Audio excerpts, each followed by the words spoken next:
Vaccination ಅಂದ್ರೆ ಏನು? ಏನಕ್ಕೆ ವ್ಯಾಕ್ಸಿನೇಷನ್ ಮಾಡಿಸ್ಬೇಕು? ಈ ವ್ಯಾಕ್ಸಿನೇಷನ್ ಹೇಗ್ ಕೆಲಸ ಮಾಡತ್ತೆ? ಮತ್ತೆ ವ್ಯಾಕ್ಸಿನ್ ಮಾಡಿಲ್ಲ ಅಂತ ಅಂದ್ರೆ ಏನಾಗತ್ತೆ? ಮರಿಗಳಲ್ಲಿ ಸಾಮಾನ್ಯವಾಗಿ ಕಾಡುವಂತ ರೋಗಗಳು ಯಾವ್ದು? ಅದರ ಚಿಕಿತ್ಸೆ ವಿಧಾನ ಯಾವ್ದ್ಯಾವ್ದು? ರೋಗ ಹರಡದಂತೆ ಯಾವ ರೀತಿ ಕಾಪಾಡ್ಕೊಬೇಕು? ಯಾವ ಟೈಮಲ್ಲಿ ವ್ಯಾಕ್ಸಿನ್ ಮಾಡಿಸ್ಬೇಕು? ಯಾವ ಮರಿಗಳಿಗೆ ವ್ಯಾಕ್ಸಿನ್ ಮಾಡಿಸ್ಬಾರ್ದು? ನೀವು ಮರಿ ಸಾಕ್ತಾ ಇದ್ದೀರಾ ಅಂತ ಅಂದ್ರೆ ನಿಮ್ ಹತ್ರ ಇರ್ಲೇಬೇಕಾಗಿರುವಂತ ಮೆಡಿಸಿನ್ ಕಿಟ್. ಏನ್ ಮಾಡ್ತೀಯಾ? ನಮ್ ಮನೆ ದೇವ್ರು ಆಂಜನೇಯ. ಎತ್ತಿದ್ರೆ ಗದೆ, ಇಳಿಸಿದ್ರೆ ಒದೆ. ಕೊಡ್ತಾ ಇರ್ತೀವಿ, ಇಸ್ಕೊತಾ ಇರ್ಬೇಕಷ್ಟೇ. ಎಲ್ರಿಗೂ ನಮಸ್ಕಾರ. Welcome to our channel. ಇವತ್ತಿನ ವಿಡಿಯೋದಲ್ಲಿ ಕುರಿ ಮತ್ತು ಮೇಕೆಗಳಲ್ಲಿ ಕಾಣುವ ಸಾಮಾನ್ಯ ರೋಗಗಳು ಮತ್ತೆ ಅದರ ಚಿಕಿತ್ಸೆ, ಹಾಗೆ ಮುಖ್ಯವಾಗಿ ಯಾವ ಯಾವ ವ್ಯಾಕ್ಸಿನೇಷನ್ಸ್ ಹಾಕ್ಸ್ಬೇಕು, ಯಾವ ಟೈಮಲ್ಲಿ ಹಾಕ್ಸ್ಬೇಕು ಅನ್ನೋದ್ರ ಡೀಟೇಲ್ಡ್ ಮಾಹಿತಿ ಕೊಡ್ತೀನಿ. ವಿಡಿಯೋ ಎಲ್ಲೂ ಮಿಸ್ ಮಾಡ್ಬೇಡಿ, ಕೊನೆವರೆಗೂ ನೋಡಿ. ಕೊನೆಯಲ್ಲಿ ಒಂದು ಟಿಪ್ಸ್ ಕೂಡ ಇರುತ್ತೆ. ಇನ್ನ ಯಾರೆಲ್ಲ ನಮ್ಮ ಚಾನಲ್ ಸಬ್ಸ್ಕ್ರೈಬ್ ಮಾಡ್ಕೊಂಡಿಲ್ಲ, ಚಾನಲ್ ಸಬ್ಸ್ಕ್ರೈಬ್ ಮಾಡ್ಕೊಳ್ಳಿ, ಹಾಗೆ ಬೆಲ್ ಬಟನ್ ಕ್ಲಿಕ್ ಮಾಡಿ. ನಮ್ಮೆಲ್ಲಾ ವಿಡಿಯೋಸ್ ನ ನೋಟಿಫಿಕೇಶನ್ ನಿಮಗೆ ಬರುತ್ತೆ. ಹಾಗೆ ಕಮೆಂಟ್ಸ್ ಕೂಡ ಮಾಡ್ತಾ ಇದ್ದೀರಾ. ಎಲ್ಲ ಕಮೆಂಟ್ಸ್ಗೂ ಕೂಡ ನಾವು ರಿಪ್ಲೈ ಮಾಡ್ತಾ ಇದ್ದೀವಿ. ಕೆಲವೊಂದು ನಿಮ್ ಕ್ವೈರೀಸ್ ಗಳಿಗೆ ನಾವು ಟೆಕ್ಸ್ಟ್ ಅಲ್ಲೇ ಆನ್ಸರ್ ಮಾಡಿದ್ರೆ ಅರ್ಥ ಆಗೋದಿಲ್ಲ. ಸ್ಕ್ರೀನ್ ಮೇಲೆ ಕಾಣ್ತಾ ಇರೋ ನಂಬರ್ಗೆ ನೀವು ಕಾಲ್ ಮಾಡ್ಬೋದು. ಅಕಸ್ಮಾತ್ ನಾವು ಕಾಲ್ ಪಿಕ್ ಮಾಡಿಲ್ಲ ಅನ್ನೋದಾದ್ರೆ ವಾಟ್ಸ್ಆಪ್ ಮಾಡ್ಬಿಡ್ಬೋದು ಅಥವಾ ವಾಯ್ಸ್ ನೋಟ್ ಹಾಕ್ಬೋದು. ವಾಟ್ಸ್ಆಪ್ ಅಲ್ಲಿ ನಾವು ಖಂಡಿತ ರೆಸ್ಪಾಂಡ್ ಮಾಡೇ ಮಾಡ್ತೀವಿ. First and foremost, prevention is better then cure ಅಂತ ಹೇಳ್ತಾರೆ. ಸೊ ಅಂದ್ರೆ ರೋಗ ಬಂದ ಮೇಲೆ ಅದಕ್ಕೆ ಚಿಕಿತ್ಸೆ ಮಾಡಿಸೋದಕ್ಕಿಂತ ರೋಗ ಬರಕ್ ಮುಂಚೆನೆ ಅದನ್ನ ತಡೆಗಟ್ಟೋದು ತುಂಬಾ ಒಳ್ಳೇದು ಅಂತ. ಸೊ ಯಾವ್ಯಾವ ರೀತಿನ ನಾವು ತಡೆಗಟ್ಬೋದು? ಒಂದೇ ಒಂದು ವಿಧಾನ ಅಂತಂದ್ರೆ ಅದು ವ್ಯಾಕ್ಸಿನೇಷನ್ ಮೂಲಕ ಮಾತ್ರ. ಸೊ ವ್ಯಾಕ್ಸಿನ್ ಮಾಡ್ಕೊಂಡ್ರೆ ಮರಿಗಳಿಗೆ ಒಂದು ಇಮ್ಯುನಿಟಿ ಪವರ್ ಬರುತ್ತೆ, ಅಂದ್ರೆ ರೋಗ ನಿರೋಧಕ ಶಕ್ತಿ ಜಾಸ್ತಿ ಆಗತ್ತೆ. ಯಾವ್ದೇ ಕಾಯಿಲೆ ಅಥವಾ ಮಹಾಮಾರಿ, ಪೆಂಡೆಮಿಕ್ ಡಿಸೀಸ್ ಅಂತ ಹೇಳ್ತೀವಲ್ಲ, ಆ ತರದ್ ಬಂದ್ರೂ ಕೂಡ ಜಾನುವಾರುಗಳ ಮೈಯಲ್ಲಿ ಪ್ರತಿರೋಧ ಮಾಡುವಂತ ಶಕ್ತಿ ಬಂದ್ಬಿಟ್ಟಿರತ್ತೆ. ಸೊ ಹಂಗಾಗಿ ವ್ಯಾಕ್ಸಿನೇಷನ್ ಎಷ್ಟೋ ಕಾಯಿಲೆಗಳನ್ನ ತಡೆಗಟ್ಟಕ್ಕೆ ಇದು ತುಂಬಾ ಇಂಪಾರ್ಟೆಂಟ್ ಆಗತ್ತೆ. ವ್ಯಾಕ್ಸಿನೇಷನ್ ಚುಚ್ಚುಮದ್ದು ಏನು ಅಂತ ಅಂದ್ರೆ, ಈಗ ಒಂದು ರೋಗ ಹರಡೋ ವೈರಾಣುಗಳಿರತ್ತೆ. ಆ ವೈರಾಣುಗಳನ್ನ ದುರ್ಬಲಗೊಳಿಸಿ ಅಥವಾ ಅದರ ಡೆಡ್ ಸೆಲ್ಸ್ ನ ಮರಿಗಳ ಬಾಡಿಗೆ ಇಂಜೆಕ್ಟ್ ಮಾಡೋದನ್ನ ವ್ಯಾಕ್ಸಿನೇಷನ್ ಅಂತ ಹೇಳ್ತಾರೆ. ಏನಕ್ಕೆ ಈ ತರ ಮಾಡೋದು ಅಂತ ಅಂದ್ರೆ, ಈಗ ವೈರಾಣುಗಳನ್ನ ನಾವು ಬಾಡಿಗೆ ಹಾಕಿದ್ವಿ, ಮರಿಯನ್ನ ಬಾಡಿಗೆ ಹಾಕಿದ್ವಿ, ಅಲ್ಲಿ ಆಂಟಿಬಾಡೀಸ್ ಏನ್ ಮಾಡತ್ತೆ, ತಕ್ಷಣ ಕಂಡಿಡಿಯತ್ತೆ ಇದನ್ನ. ಏನೋ ಬರ್ತಾ ಇದೆ ಒಳಗಡೆ ಅಂತ ಅನ್ಬಿಟ್ಟು ಏನ್ ಮಾಡತ್ತದು, ಅದನ್ನ ನಾಶ ಮಾಡೋದಕ್ಕೆ ಅದ್ರ ಮೇಲೆ ದಾಳಿ ಮಾಡತ್ತೆ. ಈಗ ಆಲ್ರೆಡಿ ಈ ವೈರಾಣುಗಳು, ಇಂಡ್ಯೂಸ್ ಮಾಡಿರೋ ವೈರಾಣುಗಳು ದುರ್ಬಲ ಆಗಿರೋದ್ರಿಂದ ಅದು ಬೇಗ ನಾಶ ಆಗ್ಬಿಡತ್ತೆ. ನಮ್ಮ ಮರಿಗಳ ಬಾಡಿನಲ್ಲಿರೋ ಆಂಟಿಬಾಡೀಸ್ಗೆ ಅದ್ರ ಮೆಮೊರಿ ಇರತ್ತೆ. ಈ ಒಂದ್ ವೈರಸ್ ಬಂದಿದೆ, ನಾವ್ ಇದನ್ನ ಈ ತರ ಹೊಡೆದಾಕ್ಬೇಕು ಅಂತ. ಸೊ ಹೆಂಗೆ ಅಂದ್ರೆ ಇದೊಂದು ಪ್ರಿಪರೇಟರಿ ಎಕ್ಸಾಮ್ ಕೊಟ್ಟಿರೋ ತರ. ಸೊ ಈಗ ಪ್ರಿಪರೇಟರಿ ಆಯ್ತು, ನೆಕ್ಸ್ಟ್ ಫೈನಲ್ ಎಕ್ಸಾಮ್ ಯಾವಾಗಾದ್ರೂ ಬರ್ಬೋದು, ರೆಡಿ ಆಗಿರ್ಬೇಕು ಅಂತ. ನಿಜವಾದ ವೈರಸ್ ಬಂದಾಗ ಇಲ್ಲಿ ಆಂಟಿಬಾಡೀಸ್ ಆಲ್ರೆಡಿ ಅದ್ರ ಮೆಮೊರಿ ಇರತ್ತೆ. ಈ ತರ ಆಲ್ರೆಡಿ ಬಂದಿತ್ತು, ನಾನು ಇದನ್ನ ಹೊಡೆದಾಕಿದ್ದೆ, ನಾನು ಇದನ್ನ ಮತ್ತೆ ಹೊಡೆದಾಕ್ಬೇಕು ಅಂದ್ಬಿಟ್ಟು ಆಂಟಿಬಾಡೀಸ್ ಬೇಗ ಡೆವಲಪ್ ಆಗ್ಬಿಟ್ಟು ಮಲ್ಟಿಪ್ಲೈ ಆಗಿ ಅದ್ರ ನಂಬರ್ನ ಹೆಚ್ಚಿಸ್ಕೊಳ್ಳುತ್ತೆ. ಅಷ್ಟು ಆಂಟಿಬಾಡೀಸ್ ಸೇರಿ ಈ ವೈರಸ್ ಡೆವಲಪ್ ಆಗೋ ಮುಂಚೆನೆ ಅವನ್ನ ನಾಶ ಮಾಡ್ಬಿಡತ್ತೆ. ಆಗ ಒಂದು ಇಮ್ಯುನಿಟಿ ಇಂಪ್ರೂವ್ ಆಗತ್ತೆ. ಈ ಕಾರಣಕ್ಕೆ ವ್ಯಾಕ್ಸಿನೇಷನ್ ಹಾಕೋದು. ವ್ಯಾಕ್ಸಿನೇಷನ್ ಮತ್ತೆ ಮೆಡಿಸಿನ್ಸ್ಗೆ ತುಂಬಾ ವ್ಯತ್ಯಾಸ ಇದೆ. ರೋಗ ಬರ್ದೇ ಇರೋ ಹಾಗೆ ರೋಗನ ತಡೆಗಟ್ಟಕ್ಕೆ ಇದು ವ್ಯಾಕ್ಸಿನೇಷನ್ ಹಾಕೋದು. ಅದೇ ಮೆಡಿಸಿನ್ಗಳು, ಔಷಧಿಗಳು ರೋಗ ಬಂದ ಮೇಲೆ ಅದನ್ನ ಚಿಕಿತ್ಸೆಗೆ ಔಷಧಿಗಳನ್ನ ಉಪಯೋಗಿಸ್ತಾರೆ. ಸೊ ವ್ಯಾಕ್ಸಿನೇಷನ್ ಮಾಡಿಸ್ಕೊಂಡ್ರೆ ನಮ್ಗೆ ಏನೆಲ್ಲ ಪ್ರಯೋಜನ ಅಂತ ಅಂದ್ರೆ, ಒಂದು, ಇಮ್ಯುನಿಟಿ ಪವರ್ ಮರಿಗಳಲ್ಲಿ ಜಾಸ್ತಿ ಆಗತ್ತೆ. ಸೊ ಯಾವ್ದೇ ರೋಗ ಬರ್ತಾ ಇದೆ ಅಥವಾ ನಿಮ್ ವಾತಾವರಣದಲ್ಲಿ ಹರಡ್ತಾ ಇದೆ ಅಂತ ಅಂದ್ರೂ ಕೂಡ ಅದು ನಮ್ಮ ಮರಿಗಳಿಗೆ ಅದು ಯಾವ್ದೇ ರೀತಿ ಎಫೆಕ್ಟ್ ಮಾಡೋದಿಲ್ಲ. ಯಾಕಂದ್ರೆ ಆ ತರ ಇಮ್ಯುನಿಟಿ ಆಲ್ರೆಡಿ ಬಿಲ್ಡ್ ಆಗೋಗಿರತ್ತೆ. ಮತ್ತೆ ವ್ಯಾಕ್ಸಿನೇಷನ್ ಮಾಡಿಸ್ಕೊಳ್ಳೋದಕ್ಕೂ ಅಷ್ಟು ಖರ್ಚು ಬರೋದಿಲ್ಲ. ನಿಮ್ ಹತ್ರದ ಗೌರ್ಮೆಂಟ್ ಹಾಸ್ಪಿಟ್ಲಿಗೆ ನಿಮ್ ಮರಿಗಳನ್ನ ಕರ್ಕೊಂಡು ಹೋದ್ರೆ ಅಲ್ಲಿ ಏನು ಚಾರ್ಜ್ ಮಾಡೋದಿಲ್ಲ. So free of cost vaccine ಮಾಡಿ ಕಳಿಸ್ತಾರೆ. ಅದೇ ನಿಮ್ ಹತ್ರ ತುಂಬಾ ಜಾಸ್ತಿ ಮರಿಗಳಿದ್ದು ಎಲ್ಲಾನು ತಗೊಂಡ್ ಹೋಗಕ್ ಆಗಲ್ಲ ಅಂತ ಆದ್ರೆ ನೀವು ಡಾಕ್ಟರ್ನೇ ಕರೆಸ್ಬೋದು. ಡಾಕ್ಟರ್ನ ಕರ್ಸಿದ್ರೆ ಅವರೇ ಬಂದು ವ್ಯಾಕ್ಸಿನ್ ಮಾಡ್ತಾರೆ. ಒಂದ್ ಮರಿಗೆ ಒಂದು ಅರೌಂಡ್ ₹20 ₹30 ಒಂದು ಅಂದ್ರೆ ನಿಮ್ ಯಾವ ಪ್ಲೇಸ್ ಅದ್ರ ಮೇಲೆ ಡಿಪೆಂಡ್ ಆಗುತ್ತೆ, ಅಷ್ಟು ಚಾರ್ಜ್ ಮಾಡ್ತಾರೆ ಅಷ್ಟೇ. ಸೊ ನಾವ್ ಇಲ್ಲಿ ಈ ವ್ಯಾಕ್ಸಿನ್ ನ ನೆಗ್ಲೆಕ್ಟ್ ಮಾಡ್ತು ಅಂತ ಅಂದ್ರೆ, ನಾವು ಆಲ್ರೆಡಿ ಒಂದು 7-8 ಸಾವಿರ ಕೊಟ್ಟು ಮರಿ ತಂದಿರ್ತೀವಿ. ಸೊ ಬರೀ ಇಷ್ಟು ವ್ಯಾಕ್ಸಿನೇಷನ್ಗೋಸ್ಕರ ನಾವು ಎಲ್ಲ ರಿಸ್ಕ್ ತಗೊಳ್ಳೋದು ತುಂಬಾನೇ ತಪ್ಪು. ಮತ್ತೆ ವ್ಯಾಕ್ಸಿನೇಷನ್ಗಳನ್ನ ಹೊಸಬ್ರು ಆಗಿದ್ರೆ ಅಥವಾ ನಿಮ್ಗೆ ಏನು ಎಕ್ಸ್ಪೀರಿಯನ್ಸ್ ಇಲ್ಲ ಅಂತ ಅಂದ್ರೆ ದಯವಿಟ್ಟು ನೀವು ಹಾಕಕ್ ಹೋಗ್ಬೇಡಿ. ಯಾಕಂದ್ರೆ ವ್ಯಾಕ್ಸಿನೇಷನ್ಗಳು ಸಬ್ಕಟ್ ಇಂಜೆಕ್ಷನ್ ಅಲ್ಲಿ ಕೊಡ್ಬೇಕಾಗತ್ತೆ. ಏನು ಈ ಸಬ್ಕಟ್ ಇಂಜೆಕ್ಷನ್ ಅಂತ ಅಂದ್ರೆ, ಮೇಲಿನ ಚರ್ಮ ಮತ್ತೆ ಮಾಂಸಖಂಡಗಳ ಮಧ್ಯೆ ಒಂದ್ ಲೇಯರ್ ಬರುತ್ತೆ. ಆ ಲೇಯರ್ ಮಾತ್ರ ವ್ಯಾಕ್ಸಿನ್ ಕೊಡ್ಬೇಕಾಗತ್ತೆ. ಸೊ ನಿಮ್ ವ್ಯಾಕ್ಸಿನೇಷನ್ ಗೆ ಬೆಟರ್ ನಿಮ್ಮ ವೆಟರ್ನಿಟಿ ಡಾಕ್ಟರ್ಗಳನ್ನ ಕರ್ಸ್ಬಿಟ್ರೆ ಉತ್ತಮ. ಯಾಕಂದ್ರೆ ಒಂದೊಂದು ವ್ಯಾಕ್ಸಿನೇಷನ್ ಒಂದೊಂದು ಡೋಸೇಜ್ ಅಲ್ಲಿ ಕೊಡ್ಬೇಕಾಗತ್ತೆ. ಮತ್ತೆ ಅದೇ ಬಾಡಿ ವೇಟ್ ಎಷ್ಟು ತೂಕ ಬರುತ್ತೆ ಆ ಮರಿ, ಅದ್ರ ಮೇಲೂ ಕೂಡ ವ್ಯಾಕ್ಸಿನ್ ಕೊಡ್ತಾರೆ. ಸೊ ಹಂಗಾಗಿ ನೀವ್ ಆತರ ರಿಸ್ಕ್ ತಗೊಳಕ್ ಹೋಗ್ಬೇಡಿ. ಬೆಟರ್ ಏನು ಅಂದ್ರೆ ವೆಟರ್ನಿಟಿ ಡಾಕ್ಟರ್ನ ಕರ್ಸ್ಬಿಟ್ಟು ಡಾಕ್ಟರ್ ಕೈಲಿ ವ್ಯಾಕ್ಸಿನೇಷನ್ ಮಾಡಿಸ್ಕೊಂಡ್ರೆ ತುಂಬಾ ಒಳ್ಳೇದು. ಅದೇ ಬೇರೆ ರೀತಿ ಇಂಜೆಕ್ಷನ್, ಈಗ ಏನಾದ್ರೂ ಒಂದು ಆ ಜ್ವರ ಬಂದಿರೋದಕ್ಕೋ ಅಥವಾ ಪೇನ್ ಕಿಲ್ಲರ್‌ಗೋ ಆತರ ಇಂಜೆಕ್ಷನ್ ಏನಾದ್ರು ಕೊಡ್ತೀವಿ ಅನ್ನೋದಾದ್ರೆ ನಿಮಗ್ ಗೊತ್ತಿದ್ರೆ ಅದನ್ನೆಲ್ಲಾನು ಮಾಂಸಖಂಡಗಳಿಗೆ ಕೊಡ್ಬೋದು. ಅದನ್ನ ಈಸಿಯಾಗಿ ನೀವು ಒಂದ್ಸರಿ ಮಾಡ್ತು ಅಂತಂದ್ರೆ ನಿಮಗ್ ಬರತ್ತೆ. ಅದನ್ನ ನೀವ್ ಮಾಡ್ಕೋಬಹುದು. ಬಟ್ ವ್ಯಾಕ್ಸಿನೇಷನ್ಸ್ ಮಾತ್ರ ದಯವಿಟ್ಟು ನೀವ್ ಮಾಡಕ್ ಹೋಗ್ಬೇಡಿ. ವ್ಯಾಕ್ಸಿನೇಷನ್ ಓವರ್ ಡೋಸ್ ಆದ್ರೂ ಕೂಡ ಅಥವಾ ಸರಿಗ್ ವ್ಯಾಕ್ಸಿನ್ ಮಾಡಿಲ್ಲ ಅಂತ ಅಂದ್ರೂ ಕೂಡ ಮರಿಗಳಿಗೆ ತುಂಬಾನೇ ಎಫೆಕ್ಟ್ ಆಗತ್ತೆ. ಡೆತ್ ಆಗೋ ಚಾನ್ಸಸ್ ಕೂಡ ಇರತ್ತೆ. ಈಗ ಯಾವ ಮರಿಗಳಿಗೆ ವ್ಯಾಕ್ಸಿನೇಷನ್ ಮಾಡಿಸ್ಬಾರ್ದು? 3 ತಿಂಗಳ ಒಳಗಡೆ ಇರೋ ಮರಿಗಳಿಗೆ ವ್ಯಾಕ್ಸಿನ್ ಮಾಡಿಸ್ಬಾರ್ದು. ಮತ್ತೆ ಏನಾದ್ರೂ ಕಾಯಿಲೆ ಇದ್ರೆ ಅಂತ ಮರಿಗಳಿಗೂ ಕೂಡ ನೀವು ವ್ಯಾಕ್ಸಿನ್ ಮಾಡಿಸ್ಬಾರ್ದು. ಯಾಕಂದ್ರೆ ಈಗ ಆಲ್ರೆಡಿ ಅದ್ರ ಇಮ್ಯುನಿಟಿ ಕಡಿಮೆ ಇರುತ್ತೆ. ಸೊ ನಾವ್ ಅದ್ರ ಮೇಲೂ ಕೂಡ ವ್ಯಾಕ್ಸಿನ್ ಕೊಟ್ರೆ ಅದು ವ್ಯಾಕ್ಸಿನ್ ಏನು ಕೆಲಸ ಮಾಡೋದಿಲ್ಲ. ಕಾಯಿಲೆ ಇರೋ ಮರಿಗಳು ಅಥವಾ 3 ತಿಂಗಳ ಒಳಗಡೆ ಇರೋ ಮರಿಗಳಿಗೆ ನೀವು ವ್ಯಾಕ್ಸಿನ್ ಮಾಡಿಸ್ಬಾರ್ದು. ಈಗ ನಮ್ಮ ಮರಿಗಳಲ್ಲಿ ಸಾಮಾನ್ಯವಾಗಿ ಕಾಡುವಂತ ರೋಗಗಳು ಯಾವುದು? ಮತ್ತೆ ಅದರ ಲಕ್ಷಣಗಳೇನು ಅಂತ ನೋಡೋಣ. ಮೊದಲನೇದಾಗಿ ಇಟಿ, ಕರಳು ಬೇನೆ ರೋಗ ಅಂತಾರೆ. ಇಟಿ ಅಂದ್ರೆ ಎಂಟ್ರೋಟಾಕ್ಸಿಮಿಯಾ. ಎಂಟ್ರೋ ಅಂದ್ರೆ ಕರಳು, ಟಾಕ್ಸಿಮಿಯಾ ಅಂದ್ರೆ ಪಾಯ್ಸನಸ್. ಇದು ಮೇನ್ ಆಗಿ ಕರಳಿನ ಮೇಲೆ ದುಷ್ಪರಿಣಾಮ ಬೀರುವಂತ ಕಾಯಿಲೆ ಆಗಿರುತ್ತೆ. ಮತ್ತೆ ಇನ್ನೊಂದೇನು ಅಂತ ಅಂದ್ರೆ ಇದು ಅಡಲ್ಟ್ ಕುರಿ ಮತ್ತೆ ಮೇಕೆಗಳಲ್ಲಿ ಅಂದ್ರೆ ಚೆನ್ನಾಗಿ ದಷ್ಟಪುಷ್ಟವಾಗಿ ಬೆಳೆದು ಕೊಬ್ಬಿರೋ ಅಂತ ಚೆನ್ನಾಗಿ ಬೆಳವಣಿಗೆ ಹೊಂದಿರುವಂತ ಮರಿಗಳಲ್ಲೇ ಇದು ಜಾಸ್ತಿ ಕಾಣಿಸ್ಕೊಳ್ಳುವಂತದ್ದು. ಹೊಟ್ಟೆ ಉಬ್ರ ಬರೋದು ಮತ್ತೆ ಕಂಟಿನ್ಯೂಸ್ ಆಗಿ ಡಿಸೆಂಟ್ರಿ ಆಗೋದು ತುಂಬಾ ಮುಖ್ಯವಾಗಿ ಕಾಣುವಂತ ಸಿಂಪ್ಟಮ್ಸ್. ಇದನ್ನ ಕ್ರೋನಿಕ್ ಡಯರಿಯಾ ಅಂತ ಕೂಡ ಅಂತಾರೆ. ಡಿಸೆಂಟ್ರಿ ಆಗಿ ಆಗಿ ಮರಿ ತುಂಬಾ ವೀಕ್ ಆಗತ್ತೆ. ಇದು ನೇರವಾಗಿ ಕರಳಿನ ಮೇಲೆನೆ ಎಫೆಕ್ಟ್ ಬೀಳೋದ್ರಿಂದ ಕರಳಲ್ಲಿ ಹುಣ್ಣುಗಳಾಗಿ ರಕ್ತಸ್ರಾವ ಆಗಿ ಅದು ಸಡನ್ ಡೆತ್ ಆಗತ್ತೆ. ಅಂದ್ರೆ ತಿನ್ನೋದೆಲ್ಲ ನಾರ್ಮಲ್ ಆಗಿ ತಿಂತಾ ಇರತ್ತೆ. ಬಟ್ ಅದು ಒಂದು ಅನ್ಯೂಶುವಲ್ ಸೌಂಡ್ ಮಾಡೋದು, ಬಡ್ಕೊಳ್ಳೋ ತರ ಮಾಡೋದು, ಕೈ ಕಾಲೆಲ್ಲ ಒದ್ರಾಡೋದು ವಿತಿನ್ 1-2 ದಿವಸದಲ್ಲೇನೆ ಮರಿ ಡೆತ್ ಆಗೋ ಚಾನ್ಸಸ್ ಇರತ್ತೆ. ಇದು ಇಟಿ ಕಾಯಿಲೆನ ಅಂತ ಕಂಡ್ಕೊಳ್ಳೋ ಅಷ್ಟ್ರಲ್ಲೇ ಮರಿ ಡೆತ್ ಆಗ್ಬಿಡತ್ತೆ. ಇವನ್ನೆಲ್ಲಾನು ತುಂಬಾ ಡೇಂಜರಸ್ ಡಿಸೀಸ್ ಅಂತ ಗುರ್ತು ಮಾಡಿ ಇದಕ್ಕೆಲ್ಲ ವ್ಯಾಕ್ಸಿನೇಷನ್ ಮಾಡಿಸ್ಕೊಳ್ಳೇಬೇಕು ಅಂತ ಕಂಪಲ್ಸರಿ ಆಗಿದೆ. ಮತ್ತೆ ಈ ವ್ಯಾಕ್ಸಿನೇಷನ್ ಇಮ್ಯುನಿಟಿ ಬಂದು 6ರಿಂದ 8 ತಿಂಗಳು. ಈಗ ಒಂದ್ಸರಿ ನೀವು ವ್ಯಾಕ್ಸಿನೇಷನ್ ಈಗ ಮಾಡಿಸ್ತಾ ಇದ್ದೀರಾ ಅಂತ ಅಂದ್ರೆ 6ರಿಂದ 8 ತಿಂಗಳವರೆಗೂ ಇದಕ್ಕೆ ಇಮ್ಯುನಿಟಿ ಇರುತ್ತೆ. ಯೂಶಲಿ ಇದು ಮುಂಗಾರು ಮಳೆ ಟೈಮಲ್ಲಿ ಅಂದ್ರೆ ಏನು ಏಪ್ರಿಲ್ ಮೇ ಅಂತ ಟೈಮಲ್ಲಿ ಮುಂಗಾರು ಮಳೆ ಬೀಳೋ ಟೈಮಲ್ಲಿ ಈ ಕಾಯಿಲೆ ಕಾಣಿಸ್ಕೊಳ್ಳುವಂಥದ್ದು ಸಾಮಾನ್ಯವಾಗಿ. ಹಂಗಾಗಿ ಏಪ್ರಿಲ್ ಮೇ ಈ ತಿಂಗಳಲ್ಲಿ ನೀವೇನಾದ್ರೂ ಮರಿ ತರ್ತಾ ಇದ್ದೀರಾ ಅನ್ನೋದಾದ್ರೆ ಆದಷ್ಟು ಫಸ್ಟ್ ಇಟಿ ವ್ಯಾಕ್ಸಿನೇಷನ್ ಮಾಡಿಸ್ಕೊಳ್ಳೋಕೆ ಟ್ರೈ ಮಾಡಿ. ಇಟಿ ಪ್ರಿಫರಬಲಿ ಏಪ್ರಿಲ್ ಮೇ ಟೈಮಲ್ಲಿ ವ್ಯಾಕ್ಸಿನೇಷನ್ ಮಾಡಿಸ್ಕೊಂಡ್ರೆ ಒಳ್ಳೇದು. ಎರಡನೇ ಮುಖ್ಯವಾದ ಕಾಯಿಲೆ ತುಂಬಾ ಕಾಣಿಸ್ಕೊಳ್ಳೋದು ಎಚ್.ಎಸ್. ಗಳಲೆ ರೋಗ ಅಂತಾರೆ, ಗಂಟಲು ರೋಗ ಅಂತಾರೆ. ಎಚ್.ಎಸ್ ಅಂದ್ರೆ ಹೆಮರಾಟಿಕ್ ಸೆಪ್ಟಿಸಿಮಿಯಾ. ಇದು ಯೂಶಲಿ ಬ್ಯಾಕ್ಟೀರಿಯಾದಿಂದ ಹರಡೋ ಕಾಯಿಲೆ. ಎಲ್ಲ ಜಾನುವಾರು ಅಂದ್ರೆ ಮೇಕೆ, ಕುರಿ, ಹಸು, ಎಮ್ಮೆ ಎಲ್ಲ ಜಾನುವಾರುಗಳಲ್ಲಿ ಸಾಮಾನ್ಯವಾಗಿ ಕಾಣುವಂತದ್ದು.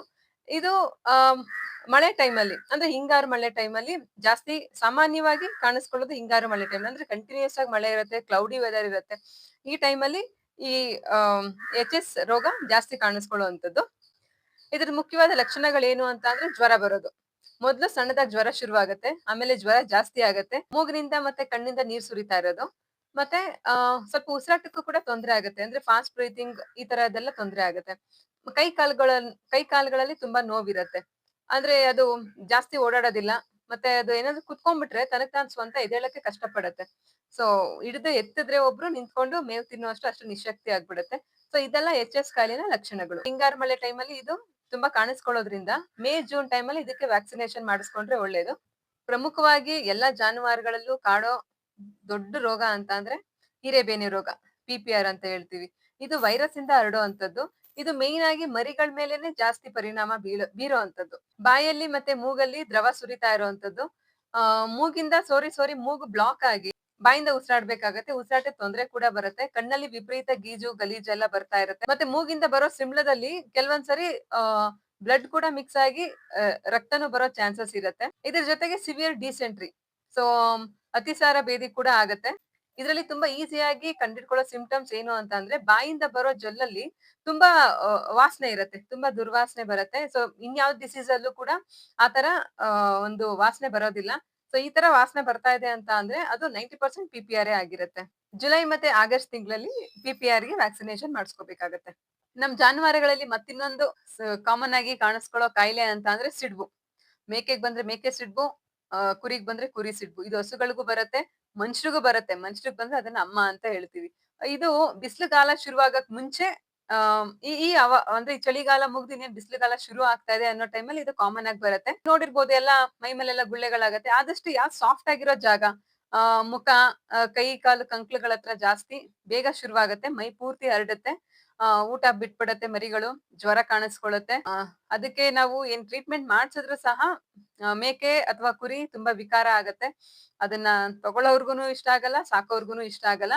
ಸೊ ಹಂಗಾಗಿ ಈ ಸಿಡುಬು ರೋಗದ ಲಸಿಕೆ ಬಂದು ನಾವು ಇಯರ್ ಎಂಡ್ ಅಂದ್ರೆ ಒಂದು ನವೆಂಬರ್, ಡಿಸೆಂಬರ್ ಟೈಮಲ್ಲಿ ಸಿಡುಬಿಗೆ ಲಸಿಕೆ ಹಾಕ್ಸ್ಕೋಬೇಕಾಗತ್ತೆ. ಮತ್ತ್ ಇನ್ನೊಂದು ತುಂಬಾ ಡೇಂಜರಸ್ ಡಿಸೀಸ್ ಅಂತ ಅಂದ್ರೆ ಕಾಲುಬಾಯಿ ರೋಗ. ಇದನ್ನ ಮಹಾಮಾರಿ ಅಂತಾನೆ ಕರೀತಾರೆ. ಇದು ಬಂದ್ರೆ 90% ಮರಿಗಳು ಬದುಕುಳಿಯೋ ಚಾನ್ಸಸ್ ಕಡಿಮೆ ಇದೆ. ಈ ರೋಗದ ಲಕ್ಷಣಗಳೇನು ಅಂತ ಅಂದ್ರೆ ಜ್ವರ, ಮೂಗಲ್ಲಿ ಮತ್ತೆ ಬಾಯಲ್ಲಿ ನೀರ್ ಸುರಿತಾ ಇರೋದು. ಅಂದ್ರೆ ಬಾಯಲ್ಲಿ ಜೊಲ್ ಸುರಿತಾ ಇರತ್ತೆ. ಮತ್ತೆ ಮುಖ್ಯವಾಗಿ ಒಸಡು ಮತ್ತೆ ಕಾಲಲ್ಲಿ ಹುಣ್ಣುಗಳಾಗಿರತ್ತೆ. ಕಾಲಿನ ಗೊರ್ಸಿನ ಭಾಗ ಇರತ್ತಲ್ಲ, ಸೊ ಅಲ್ಲೆಲ್ಲ ಕೂದ್ಲು ಉದ್ರೋಗ್ಬಿಟ್ಟು ಅಲ್ಲಿ ಒಂದೊಂದು ಸಣ್ಣ ಸಣ್ಣ ಗುಳ್ಳೆಗಳ ತರ ಆಗಿ ಗಾಯಗಳಾಗಿರತ್ತೆ. ಈ ಕಾಲ್ಬಾಯಿ ರೋಗ ಅನ್ನೋದು ಹಸುಗಳಲ್ಲಿ ಬೇಗ ಕಾಣಿಸ್ಕೊಳ್ಳುತ್ತೆ. ಅಂದ್ರೆ ಅದಕ್ಕೆ ಬಾಯಲ್ಲಿ ನಾಲಿಗೆ, ಒಸಡು ಎಲ್ಲ ಬೇಗ ಆಮ್ ಹುಣ್ಣುಗಳಾಗುವಂಥದ್ದು, ಕಾಲಿನ ಗೊರ್ಸಲ್ಲಿ ಹುಣ್ಣುಗಳಾಗುವಂಥದ್ದು. ಆದ್ರೆ ಮೇಕೆಗಳಲ್ಲಿ ಬಾಯಲ್ಲಿ ಹುಣ್ಣು ಬೇಗ ಕಾಣಿಸ್ಕೊಳ್ಳೋದಿಲ್ಲ. ಆದ್ರೆ ಇದ್ರಲ್ಲಿ ಗೊರ್ಸಲ್ಲಿ ನೋಡ್ಕೋಬೇಕಾಗತ್ತೆ. ಗೊರ್ಸಲ್ಲಿ ಬೇಗ ಹುಣ್ಣಾಗ್ಬಿಟ್ಟಿರತ್ತೆ. ಅಲ್ಲಿ ಹುಳ ಬೀಳೋ ಚಾನ್ಸಸ್ ಕೂಡ ಇರತ್ತೆ. ಜ್ವರ ಬಂದಿದೆ, ಬಾಯಲ್ಲಿ ನೊರೆ ಬರ್ತಾ ಇದೆ, ಮತ್ತೆ ಗೊರ್ಸಲ್ಲಿ ಹುಣ್ಣಾಗಿದೆ ಅನ್ನೋದಾದ್ರೆ ಇದು ಕಾಲ್ಬಾಯಿ ರೋಗ ಅಂತ ಬೇಗ ಕಂಡ್ಕೋಬೇಕಾಗತ್ತೆ. ಮತ್ತು ಇದು ವ್ಯಾಕ್ಸಿನೇಷನ್ ಬಂದು ವರ್ಷದಲ್ಲಿ 2 ಸರಿ ಮಾಡಿಸ್ಕೋಬೇಕಾಗತ್ತೆ. ಅಂದರೆ 6 ತಿಂಗಳಿಗೆ 1 ಸರಿ, ಏಪ್ರಿಲ್ ತಿಂಗಳಲ್ಲಿ 1 ಮತ್ತು ಆಗಸ್ಟ್ ತಿಂಗಳಲ್ಲಿ 1, ವರ್ಷದಲ್ಲಿ 2 ವ್ಯಾಕ್ಸಿನ್ ಮಾಡಿಸ್ಕೋಬೇಕು.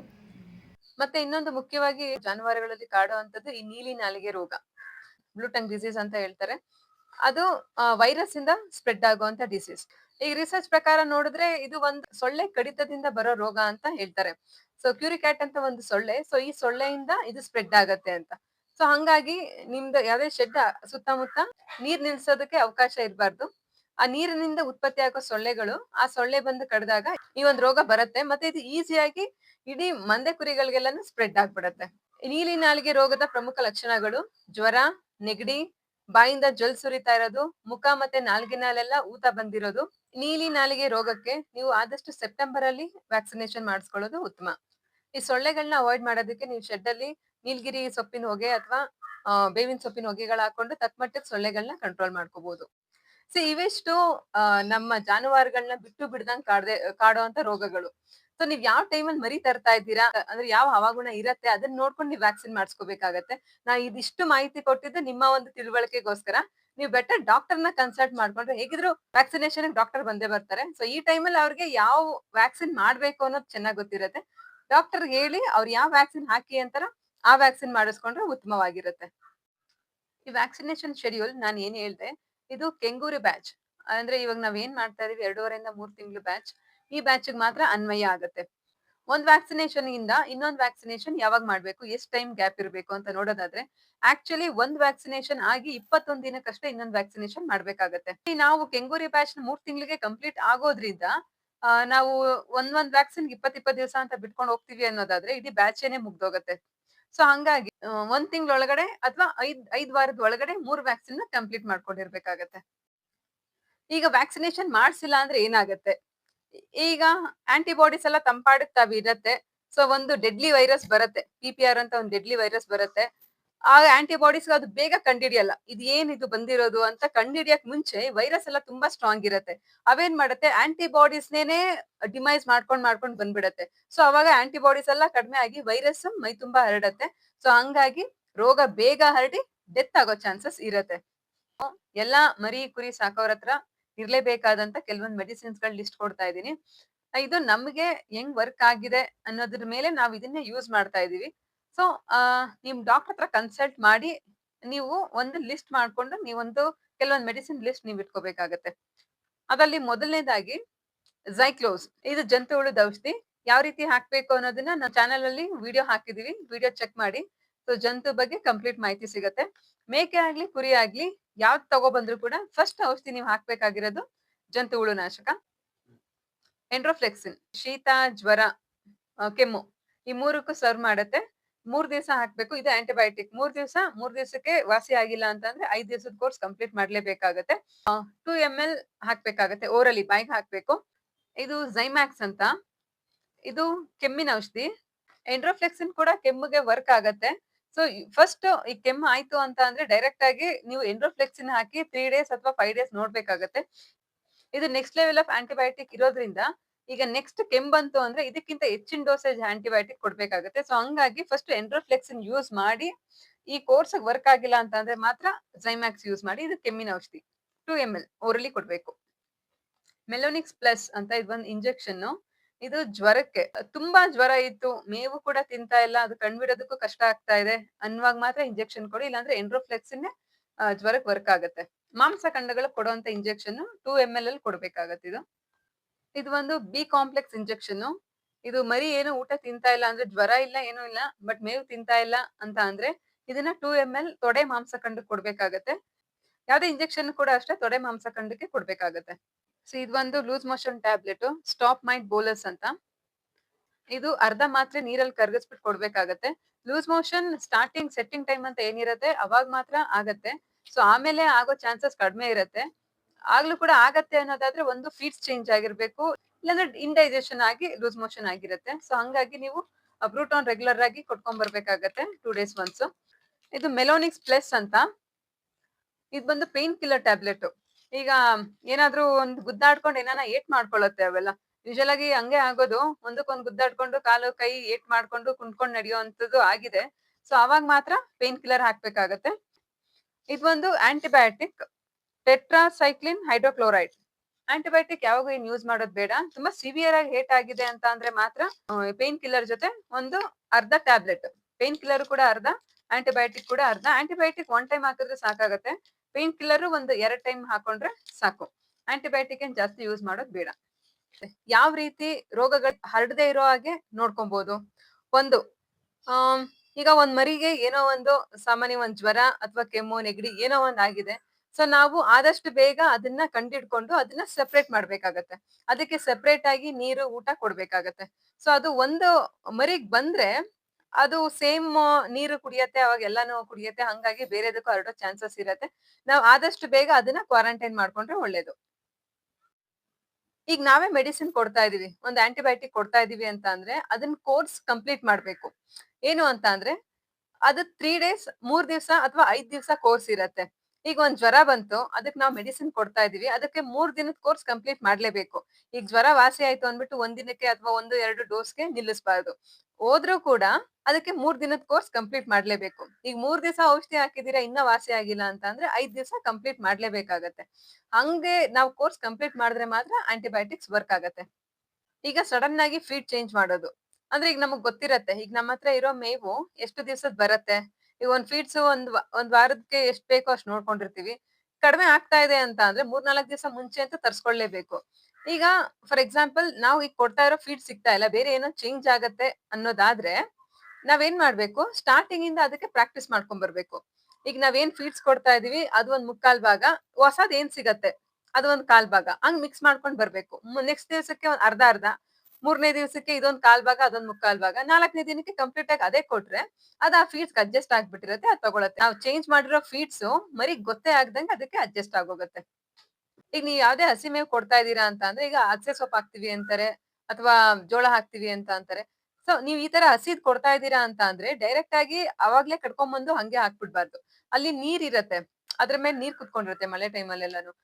ಆದಷ್ಟು ನೀವು ಚಾಪರ್ ಅಲ್ಲಿ ಚಾಪ್ ಮಾಡಿ ಹಾಕ್ತೀರಾ ಅಥವಾ ನೀವೇ ಏನು ಚಾಪ್ ಮಾಡಿ ಹಾಕ್ತೀರಾ, ಏನೇ ಮಾಡೋದಿದ್ರುನು ಒಂದು 2 ಅವರ್ ಮುಂಚೆನೆ ಮಾಡಿ ಸ್ವಲ್ಪ ಡ್ರೈ ಆಗೋ ತರ ಬಿಟ್ಬಿಟ್ಟು ಆಮೇಲೆ ಹಾಕ್ಬೇಕಾಗತ್ತೆ. ಯಾಕಂದ್ರೆ ಇವಾಗಷ್ಟೇ ಎಲ್ಲ ಮಾತಾಡ್ದಂಗೆ ಈಗ ಮಣ್ಣಿನಿಂದ ಬರೋ ವೈರಾಣುಗಳು, ಗಾಳಿ ನೀರಲ್ಲೆಲ್ಲ ವೈರಾಣುಗಳೆಲ್ಲಾನು ನಾವೇ ತಗೊಂಡೋಗಿ ಕೊಟ್ಟಂಗಾಗತ್ತೆ ಮರಿಗಳಿಗೆ. ಆದಷ್ಟು ನಾವು ಡ್ರೈ ಮಾಡ್ಕೊಟ್ರೆ ಒಳ್ಳೇದು. ಇವತ್ತಿನ ಟಿಪ್ಸ್ ಏನು ಅಂತ ಅಂದ್ರೆ, ಏನೋ ಒಂದು ಕಾಯಿಲೆ ಆಗಿರತ್ತೆ, ಒಂದ್ ಕಾಮನ್ ಕೋಲ್ಡ್ ಫೀವರ್ ಏನೋ ಆಗಿರತ್ತೆ, ಅದನ್ನ ಸೆಪರೇಟ್ ಮಾಡಿರ್ತೀವಿ ಮರಿಗಳನ್ನ. ಬಟ್ ಸ್ಟಿಲ್ ಅದ್ರಲ್ಲಿ ಅದ್ರ ಮಲ ಮೂತ್ರದಲ್ಲಿ ಕೂಡ ವೈರಸ್ ಇರತ್ತೆ. ಸೊ ಅದ್ರ ಸ್ಮೆಲ್ ಇಂದನೂ ಕೂಡ ಹರಡತ್ತೆ. ನಾವು ನೀರು ಊಟ ಬೇರೆ ಹಾಕಿ ಸೆಪರೇಟ್ ಆಗಿ ಇಟ್ರು ಕೂಡ ಈ ಒಂದ್ ಚಾನ್ಸಸ್ ಇರತ್ತೆ ಸ್ಪ್ರೆಡ್ ಆಗೋದಕ್ಕೆ. ಸೊ ನಾವ್ ಅದನ್ನ ಯಾವ ರೀತಿ ಕಂಟ್ರೋಲ್ ಮಾಡ್ಬೋದು ಅಂತ ಅಂದ್ರೆ, ಸುಣ್ಣ ಬರತ್ತೆ, ಗೋಡೆ ಹೊಡೆಯೋ ಸುಣ್ಣ ಪೌಡರ್ ಫಾರ್ಮ್ ಅಲ್ಲಿ ಸಿಗತ್ತೆ ನೋಡಿ.